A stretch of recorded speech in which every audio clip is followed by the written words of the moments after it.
Well,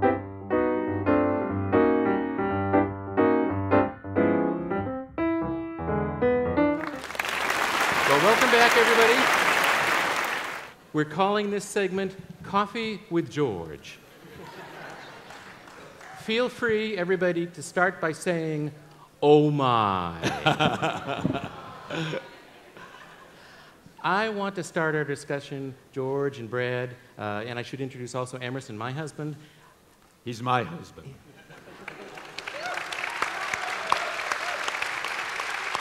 We have two gay couples on this stage. I'm willing to bet this is the first time this has ever happened on this stage.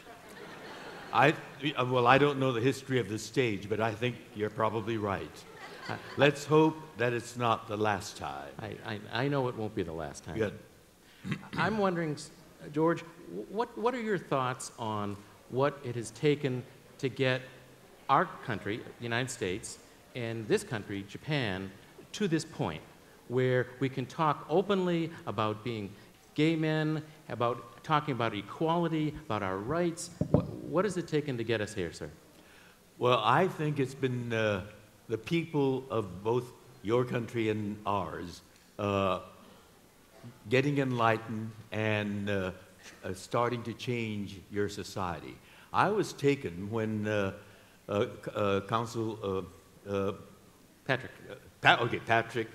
Patrick was speaking here, or it was his video, where he said something about equality, and there was rousing applause. Yes. And I asked how many of the people out there are Japanese, and I was whispered about 70% when you spoke on that video, or to that audience then. 70% of the Japanese audience applauded, and that said to me that, you know, I had a mistaken perception of Japan. I thought you were still rather unfriendly to gays and lesbians, bisexual and transgender people. But that applause said volumes for me. Absolutely. We have been here for 3 years as the Consul General couple in representing the United States in Western Japan, and we have been warmly welcomed by everybody, from public officials, business leaders, teachers, students, and when Emerson and I go and give a talk, we are warmly welcomed into their arms. And Japanese audiences will always ask us, do you think we're ready for equality? And we say, I'll say to them, I think you're more ready than you think you are. That they're ready. Well, I thought that applause made a powerful and eloquent statement about how ready you are. Yes, I agree with you. Do you have some thoughts on what couples like us and our allies around the country can do to spread the word, to spread the message? How do we continue to advance towards equality? I think that the people here obviously are either with us or our allies, and the work has got to be done at the ground level. Because of societal disapproval, I think we have people that are reluctant to come out, or because their families are concerned about societal disapproval, they are reluctant to acknowledge their children who might be gay or lesbian. I think we need to get past that. And the point I make to many Japanese people who are in the struggle is a society is the core unit of a society is the family. And what ties the family together is love. A parent's love for a child, the child's love for the parents, and love of siblings. That is the core. And what is being denied by some families that kick out their gay child when they discover that he's gay is their fear of social disapproval. That priority, I think, is misplaced, because the most important thing is the parent's love for the child.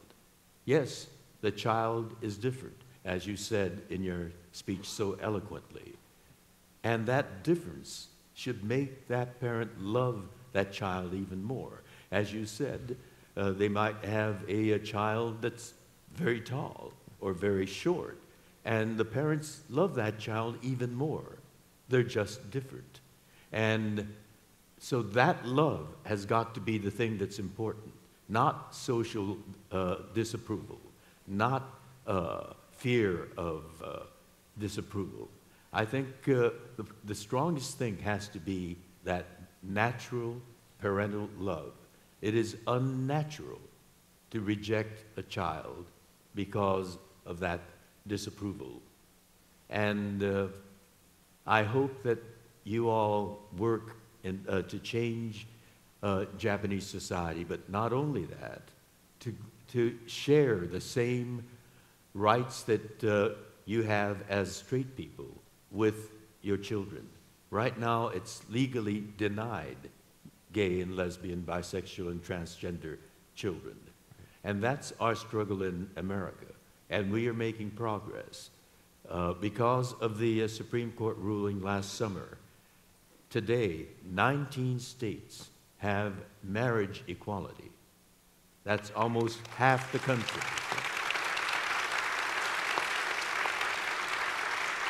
And how long until it's 50? Well, I don't think it's going to be too long, because there's another quarter of the states that have had their courts rule, their state courts rule that the legal ban on marriage equality is unconstitutional. Right. And rather than accepting that, they are now appealing it to a higher court. And when that appeal goes to the Supreme Court, I'm quite confident that that's going to, that appeal is going to be denied, and they'll have marriage equality. Just 2 weeks ago now, 2 states in 1 week got marriage equality. Oregon on the West Coast and Pennsylvania back east. Yeah. 19 states. You noted in my talk, the count I had at that time was 14. 14, that's so right. Things are moving fast. We're making rapid progress. I must say, you have been very fortunate as a couple in that you're both from the same country. You share a nationality. One of our challenges as a gay couple was that Emerson is not an American citizen, and we had to, it took till this Supreme Court decision to get him a green card. He's now equal. We like just that. Like, normal marriage. Just like normal. Now, we have a couple of students who would like to ask us some questions. They're students from here, from Kyoto Gaidai, and they're going to come on from the side stage here. There they are. There they are. And I'm told these are the smartest students in all of Kyoto Gaidai. And they're here with their professor. And I understand you have a couple of questions for George and Brad and me and Emerson. My name's Craig Smith, and here are some students who have been waiting eagerly to ask a few questions. I'm Kazuki Kusano. You both needed a great courage at many times in your life. Where did you get your courage for a person or for experience, from an experience?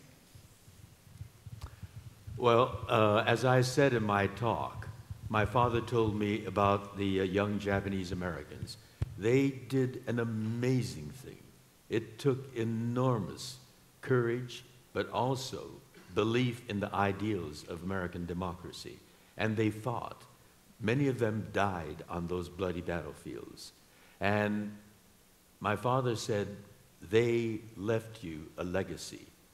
They fought, and many died, so that we can enjoy all the rights that democracy grants. We owe something to our system. And yes, as my father said, our government is made up of people who can do great things, but they're imperfect people, and sometimes like a catastrophic event like Pearl Harbor, they get all worked up and emotional, and they do irrational things. And that's why we got imprisoned. And so knowing that, it's very important for people who subscribe to the ideals, the great shining ideals of our democracy, to be actively engaged. So I've been active in social justice causes all my life. However, I got to confess that, I was involved with the civil rights movement for African Americans, the Vietnam period peace movement, and the redress and apology for Japanese Americans, all very important issues. But I was silent during those times on the issue closest to me. I was gay, but I was silent because, well, for the same reason that Patrick was silent, our government didn't allow us to. And I was pursuing an acting career, and no producer would hire you if they knew I was gay. And I wanted my acting career desperately. So I was silent through all those causes until society began to change and legislators, lawmakers started to reflect that change. And in California in 2005, both houses, we have a two-house legislature. The upper house is the Senate and the lower house is the Assembly, passed the marriage equality bill. We could get married and have the same rights as any married couple, straight couple. And we were overjoyed. All that bill needed was one more signature, the signature of our governor. And our governor at that time happened to be a movie star. You might know him, Arnold Schwarzenegger. Well, when he campaigned to be governor, he campaigned by saying, "I'm from Hollywood. I've worked with gays and lesbians. Some of my best friends are gays and lesbians." So, many gays and lesbians, I shouldn't say many, but a number of them, voted for Arnold Schwarzenegger because he campaigned that way. And we expected him to sign the bill. But he was a Republican with an arch conservative base, and he vetoed that bill. And we were angry. Our blood was boiling. And that's when I, for the first time, spoke to the press. I had been out quietly much before that, but I spoke to the press for the first time as a gay American, and I blasted Arnold Schwarzenegger's veto.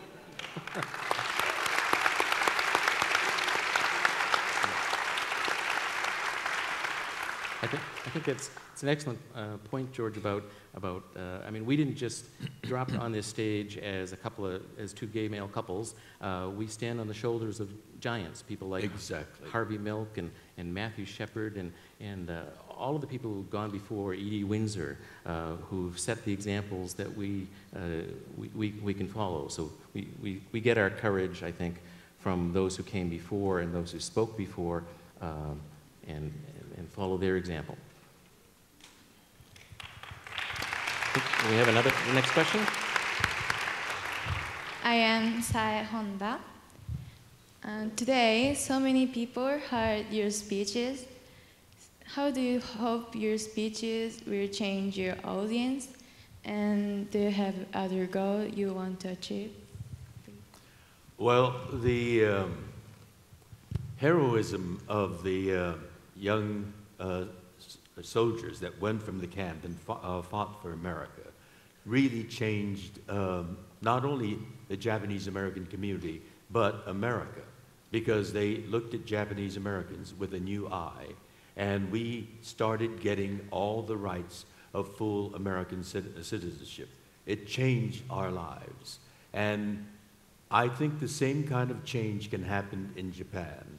You have certain restrictions, particularly if you're, as Patrick says, different. And they should be appreciated for that difference. Being different makes society that much richer and that much stronger and that much more interesting. And by changing society, you have all of that diversity contributing to making society better, stronger, richer, more interesting. I think we can see change all around us. I was hugely encouraged that the wife of the Prime Minister was in the Tokyo Pride Parade last week. Oh, really? Yes, it's incredible. Bravo. Bravo. It's not a political statement. It's a social justice statement. Your First Lady. Bravo. Hi, I'm Takei Tomiyama. I'd like to ask a question to Mr. George Takei.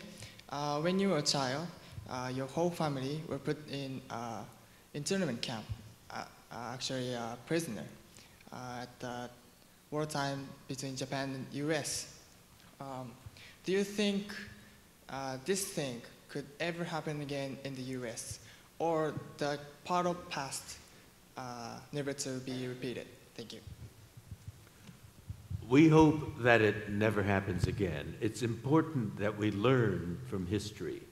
And that's why I've been an activist, telling people of the mistake that was made under the hysteria of war. But we still have laws that make it possible. We are made up of people. And as I said, people make mistakes. And you know, I may not be around a long, long time, you know, but that's why I am an activist, and I work with education systems. I make speeches to young people so that they know the story and that they can prevent that from happening again.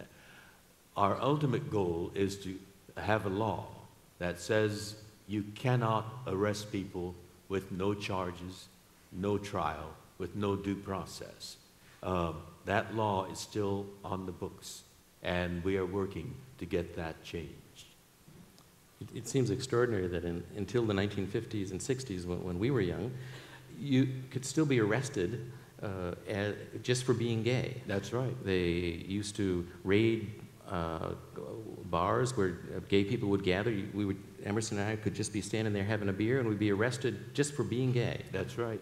Innocent people doing nothing, just for being who they are. And they were taken to the police station and fingerprinted and photographed, and their names were on a list. That was bullying carried to an extreme, really intimidating, because if that list was published in a newspaper, you could lose your job, you could lose your career, and some people lost their families. So, yes. We've seen extraordinary progress in our days. I think we have a couple more questions. Hi, I'm Mika Nakahira. As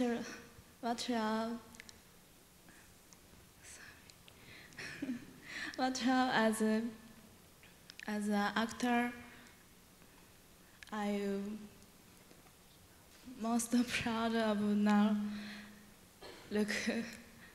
looking back. Which role as an actor were you most proud of? Oh, I see. I think the role that I'm most proud of, I used to say there was a television show where I played a Chinese American who was struggling for his identity, a drama called Year of the Dragon. But I am revising that because I've had another role that fulfills me even more. We developed a musical on the Japanese American experience, the internment of Japanese Americans, called Allegiance. And we opened in San Diego in 2012. And I consider this, because I started the project and we are producing it and I'm acting in it, my legacy project. It's about the issue that I've been going all around the country talking about all these years. It's about the internment of Japanese Americans and the role I have not only on stage, but in bringing it on stage to America is enormously fulfilling. It's my life's work. I call it my legacy project. We won the Best Musical of the Year award from the San Diego Critics in 2012. And now we're headed to Broadway, the biggest and most important stage in America. So I'm looking forward to it. Well, we can't wait to see you in Allegiance. That'll be fantastic. I'm thrilled about we have that. time for one last quick question, and then we'll conclude our discussion. Ma'am, you have one? I'm Saki Mimura. Many people say international marriage are difficult because of language, cultural or racial differences. Do you have problems because your marriage is international? That's to you and me. We're the same nation. He's American, I'm American. Same sex, same nation, I know. Well, I think every marriage is difficult. Faces difficult sometimes. But because we are from different cultures, yes. When I met him, I discovered he just eats potatoes. He never eats rice.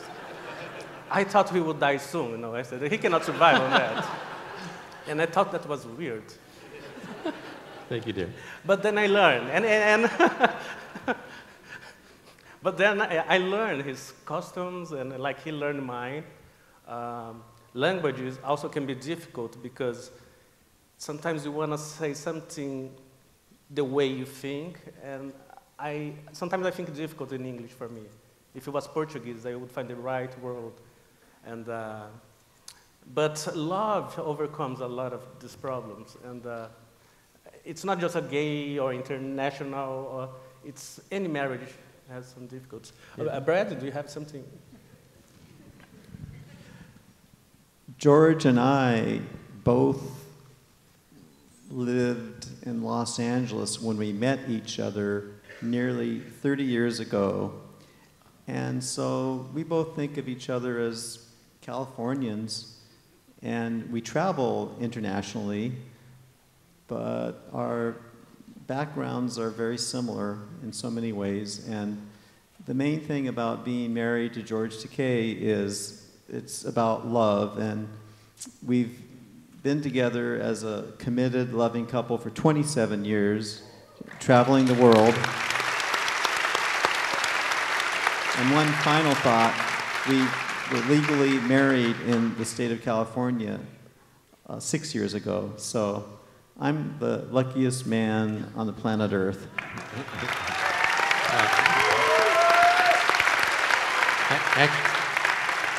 I'd like to contest you for the title because I think I'm the luckiest man in the world. And yeah, what I found extraordinary about our discussion last night over supper was that we found out how much we have in common. Emerson's from a different country, maybe, but we have a 20-year age difference, and you have a 17-year age difference, and it doesn't matter. That difference doesn't separate us. That difference makes us interesting. So he keeps me young. and he keeps me young. And you both serve as role models for us. You inspire us, and I know today that your talk has inspired all of our audience here. And there's some last thoughts, George, you'd like to share with the audience? Well, I'm really impressed with the number of people that speak English and make it easier for us. Although 日本語を話すこともできます、僕は。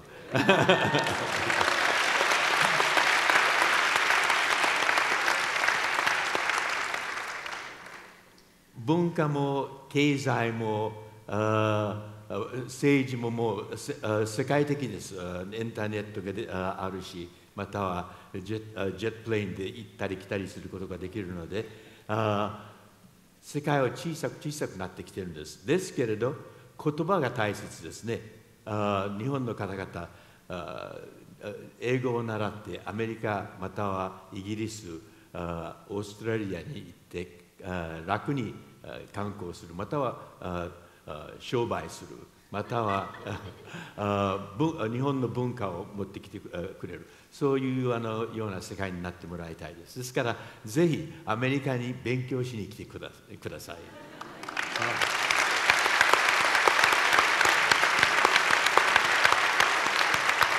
Well, thank you, George. Thank you, Brad. You've inspired us. Emerson and I now have role models to follow. We hope that you've all been inspired today. I want to thank the students and great questions. Delivered in excellent English. Clearly, they are the five smartest students in all of Kyoto Gaidai. Oh, sorry, there are many Kyoto Gaidai people. You're all smart. You're all smart, and we love you all. You're all smart. We love you all, and we hope that you've learned something, shared something with us today. We loved you as an audience. You were great. Thank you very much. We stand for a bow.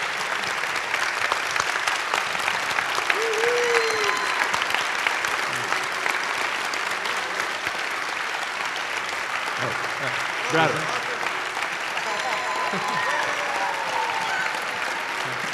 Thank you. Yeah. Oh, yes. Can you all do this? Thank you very much.